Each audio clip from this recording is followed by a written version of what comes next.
Hola a todos, nosotros somos el grupo 6 conformado por Paula Caballero, Diana Guarín y Nicolás Piñeros. Les vamos a exponer el capítulo sobre adquisición léxica. Vamos a tratar estos temas que están en pantalla, pero primero vamos a empezar con una definición de lo que es adquisición léxica. Esta es una disciplina que se encarga de crear algoritmos y técnicas las cuales buscan patrones de palabras en diferentes textos. Esta disciplina surge o se necesita debido a unas circunstancias entre las cuales están las siguientes. Primero, la invención de nuevas palabras y los nuevos usos que se le dan a palabras ya existentes hace que el lenguaje sea dinámico y nunca permanezca en el tiempo, por lo cual nunca se va a poder enmarcar en una misma definición, lo cual hace que su análisis sea mucho más complicado. Asimismo, las herramientas del lenguaje como los diccionarios que se usan diariamente están hechos únicamente para las necesidades humanas, más no para que un sistema lo analice como tal. Y esto va de la mano con el siguiente aspecto, que es que no existe información cuantitativa de las palabras o del léxico del lenguaje natural.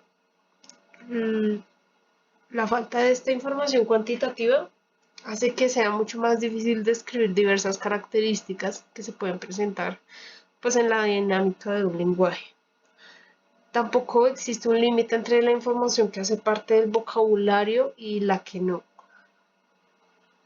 Asimismo, eh, a lo largo del tiempo se ha preocupado más por hacer que los sistemas analicen información y entre más cantidad de información mejor, al contrario de que se modele lo más lo más preciso posible el lenguaje natural, por lo cual la adquisición léxica viene pues a abordar estos temas. Entre muchos otros aspectos, se preocupa por problemas como la categorización semántica, la ambigüedad arraigada, las preferencias seleccionadas y los marcos de subcategorización. Para que los algoritmos de adquisición léxica puedan ser evaluados, se definen ciertas medidas de desempeño. Aquí se pone el ejemplo de Information Retrieval, el cual busca información en documentación digital para la recuperación de datos. Aquí se tiene una colección de elementos en donde se busca encontrar un conjunto objetivo dentro de este. El sistema lo que hace es analizar todo este conjunto en búsqueda de ese conjunto objetivo. Al terminar su procesamiento, se define lo que se llama matriz de contingencia, que va a tener en específico 4 valores. Los verdaderos positivos, que van a ser los elementos seleccionados por el sistema y que hacen parte del conjunto objetivo. Los falsos negativos o errores tipo 1, que van a ser los valores que estaban en el conjunto objetivo pero que el sistema no logró encontrar. Los falsos positivos o errores tipo 2, que van a ser los que el sistema encontró como objetivos, pero que en realidad no hacían parte del conjunto objetivo. Y finalmente los verdaderos negativos, que son los que el sistema no seleccionó y tampoco hacían parte del conjunto objetivo.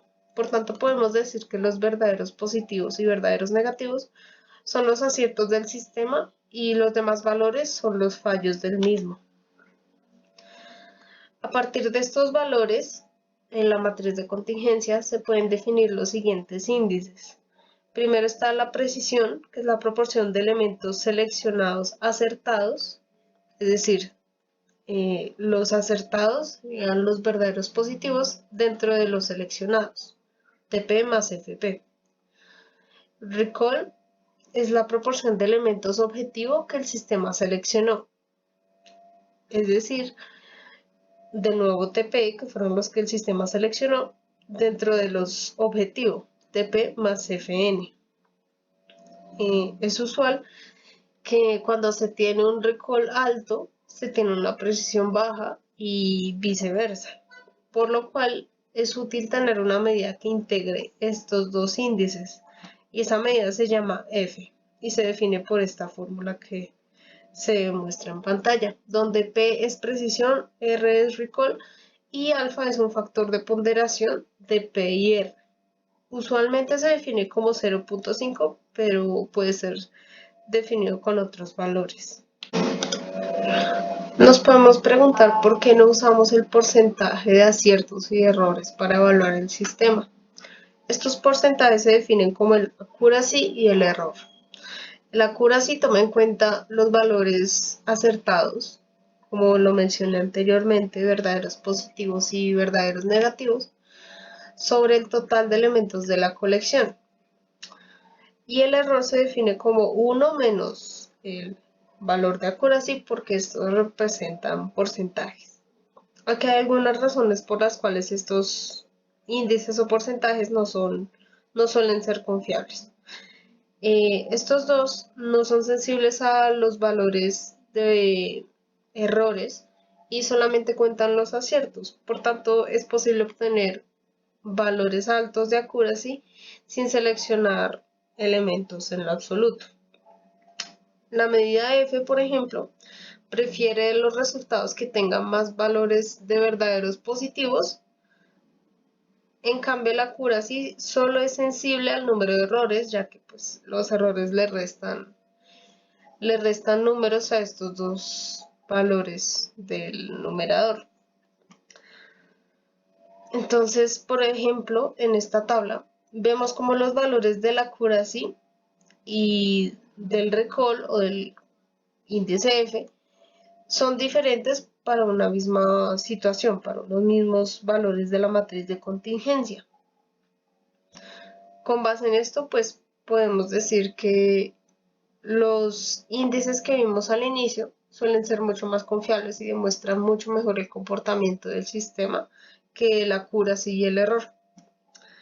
Otro índice no muy usado se llama fallout y muestra la proporción de elementos que no son objetivo que fueron erróneamente clasificados y está definido por esta fórmula. También se suele usar mucho la curva ROC que muestra, entre otras cosas, estos aspectos importantes.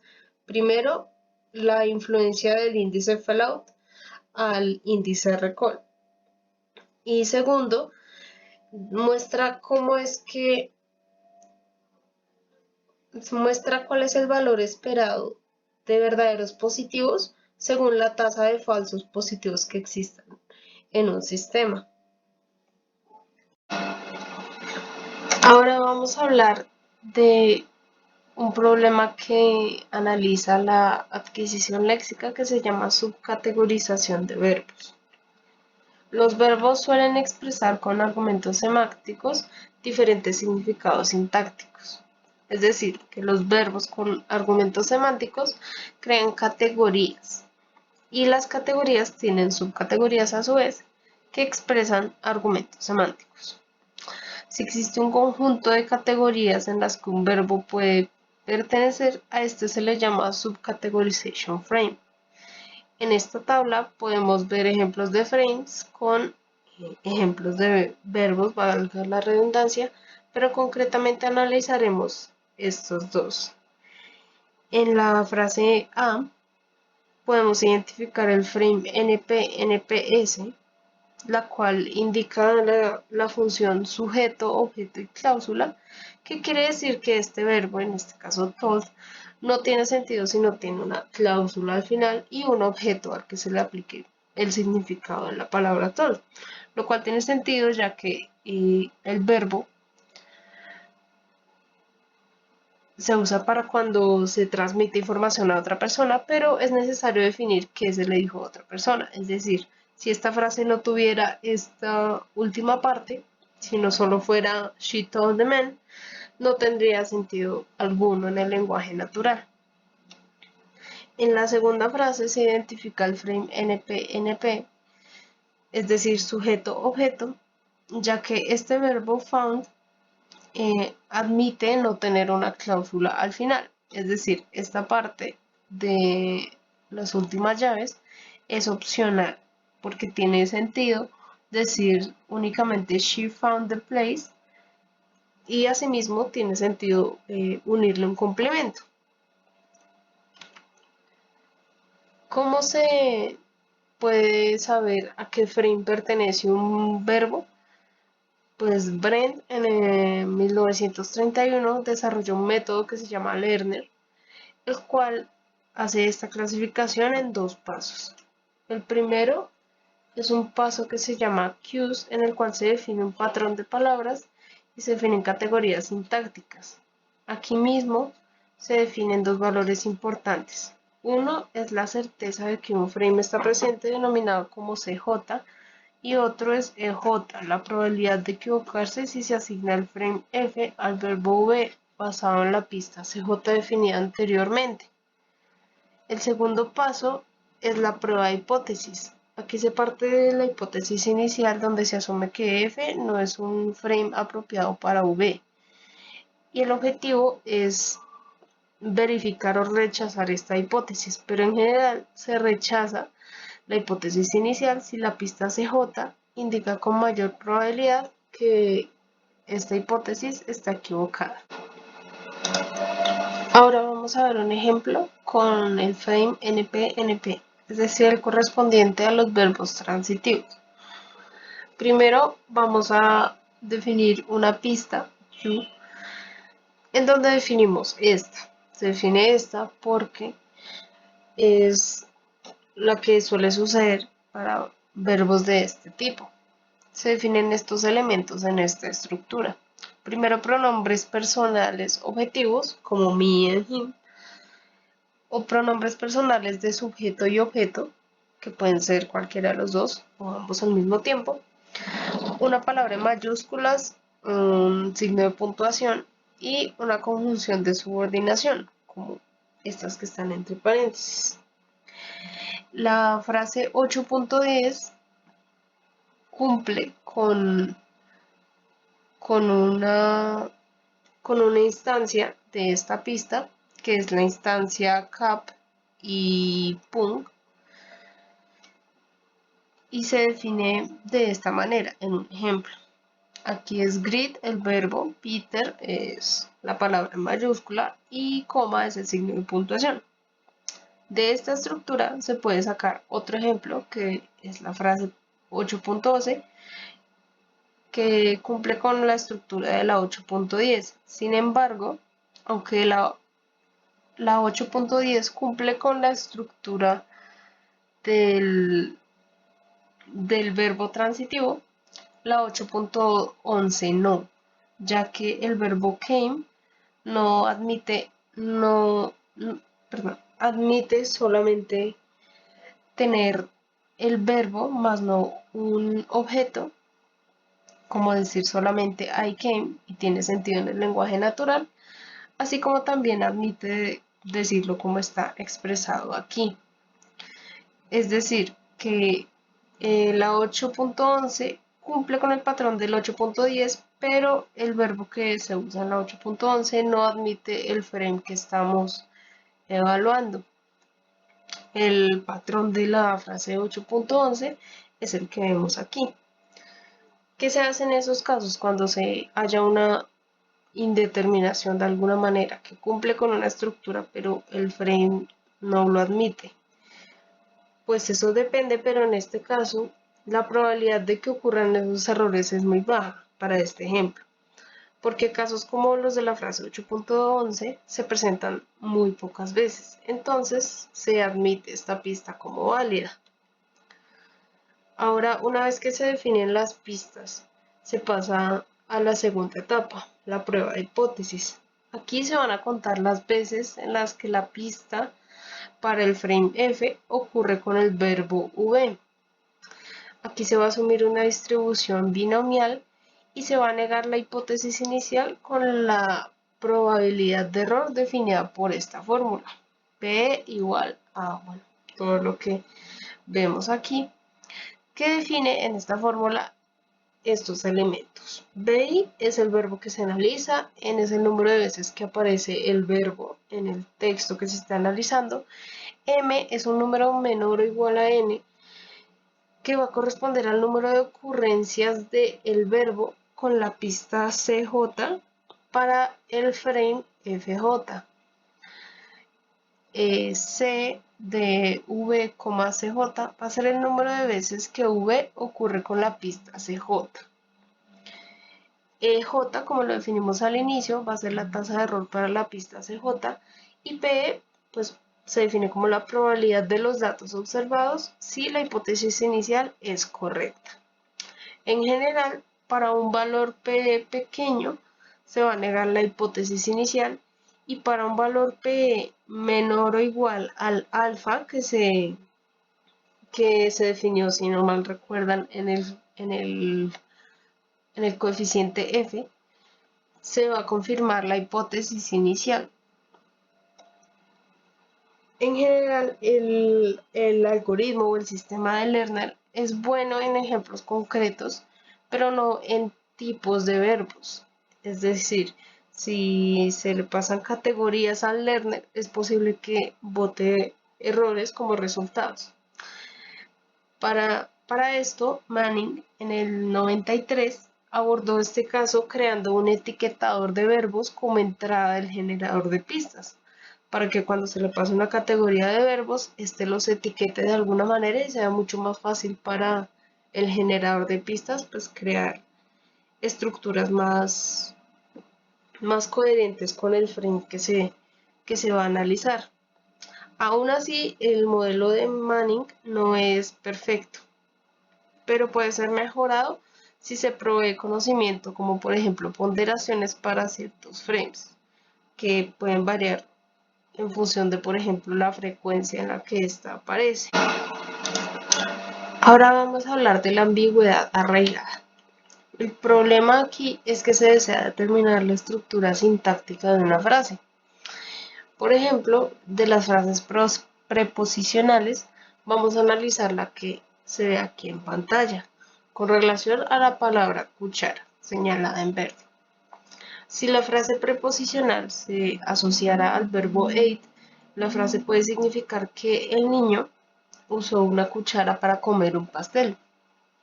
Sin embargo, si la frase preposicional se adhiere a la palabra cake, la frase puede significar que de todos los pasteles que existían, el niño se comió el pastel que tenía una cuchara en él.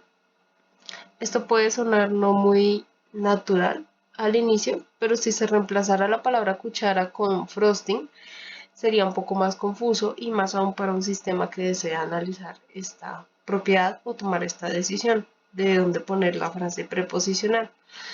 Esta ambigüedad de las frases, de que pueden tener doble sentido, ocurre en todas las que son de la forma frase preposicional con objeto. Y para esto se define un modelo simple para decidir dónde acomodar la frase preposicional. El modelo se llama Likelihood Ratio A y trabaja a base de probabilidades. Se define como la fórmula que se ve aquí en pantalla y define la probabilidad de P dado V como la probabilidad de ver una frase preposicional con P después del verbo V, y la probabilidad de P dado N como la probabilidad de ver una frase preposicional con P después del sustantivo N. Siempre que este valor resultante de la fórmula de mayor a 0, se va a asignar la frase al verbo, de lo contrario al sustantivo. Ahora, viendo un ejemplo, se definen estos valores sacados de información del New York Times, en donde se analiza el uso de las palabras end y venture, donde se encuentran 5.156 usos de frase preposicional para la palabra end y el correspondiente para la palabra venture. Asimismo, con base en esta frase que va a ser la que se va a analizar, se va a hallar donde se pone la frase preposicional con relación a la palabra with, así como en este caso era cuchara, pues en este ejemplo va a ser with. Entonces se definen los valores donde son frases preposicionales con relación a esta palabra with y se calculan las probabilidades. Como vemos acá, es mayor la probabilidad de que sea para un verbo, así que la decisión final es poner la frase preposicional allí. Sin embargo, esta decisión tomada por este modelo es errónea y a continuación vamos a ver el porqué, definiendo un modelo que clasifica mejor, que decide mejor en dónde poner las frases preposicionales.